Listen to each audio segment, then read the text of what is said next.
मी मराठी, मी मराठी। खरं म्हणजे या ठिकाणी मराठी भाषेला अभिजात दर्जा केंद्र सरकार आणि देशाचे पंतप्रधान आदरणीय नरेंद्रभाई मोदी यांच्या माध्यमातून या ठिकाणी मिळालेलं आहे।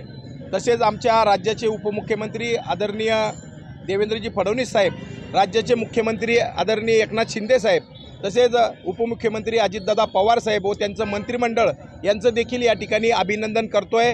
आणि संपूर्ण पिंपरी चिंचवड शहरामध्ये एक आनंदाचं वातावरण या ठिकाणी झालेलं आहे आणि म्हणून सगळ्या नागरिकांना पेढे भरून या ठिकाणी मराठी भाषेला जो अभिजात दर्जा मिळालेला आहे त्याचं जल्लोष या ठिकाणी भारतीय जनता पार्टी पिंपरी चिंचवड शहराच्या वतीनं आम्ही या ठिकाणी केलेलं आहे। मराठी भाषेला अभिजात दर्जा मिळवण्यासाठी राज्य सरकारकडून रंगनाथ पठारे समितीची स्थापना केली आणि राज्याचा प्रस्ताव केंद्र सरकारकडे पाठवला। म्हणजे 14 फेब्रुवारी 2023ला या राज्य सरकारने या प्रस्तावाच्यासाठी पाठपुरावा समितीची स्थापन केली।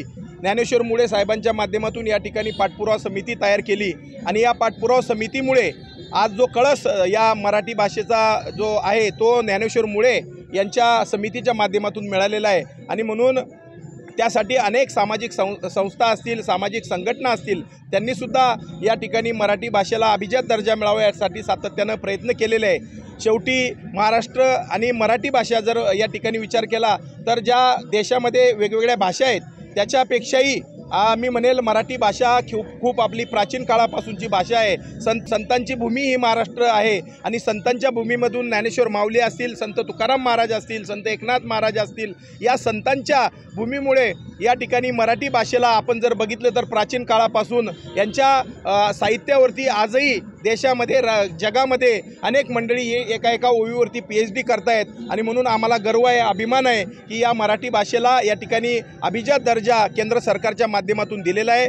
या अभिजात दर्जा दिल्यामुळे या राज्यामध्ये संशोधन केंद्र मराठी भाषेचे उभे राहणार आहेत आणि संशोधन केंद्राच्या माध्यमातून साहित्य निर्मिती मोठ्या प्रमाणात होणार आहे आणि या संशोधन केंद्राच्या माध्यमातून रोजगार निर्मितीसुद्धा या महाराष्ट्रामधल्या मराठी युवकांना त्या ठिकाणी रोजगार निर्मिती याच्यामधून होणार आहे। त्यामुळे अतिशय आनंदामध्ये या पिंपरी चिंचवड शहरातच नव्हे तर महाराष्ट्रामध्ये सर्वसामान्य मराठी व्यक्ती हा आनंद झालेला आहे आणि केंद्र सरकार मोदी साहेबांचं या ठिकाणी अभिनंदन करतोय। त्याच पद्धतीनं पिंपरी चिंचवड शहरामधल्या आमच्या सर्व भारतीय जनता पार्टीच्या कार्यकर्त्यांनी अतिशय आनंदामध्ये पेढे भरून नागरिकांना या ठिकाणी आनंद उत्सव साजरा केलेला आहे। बोला।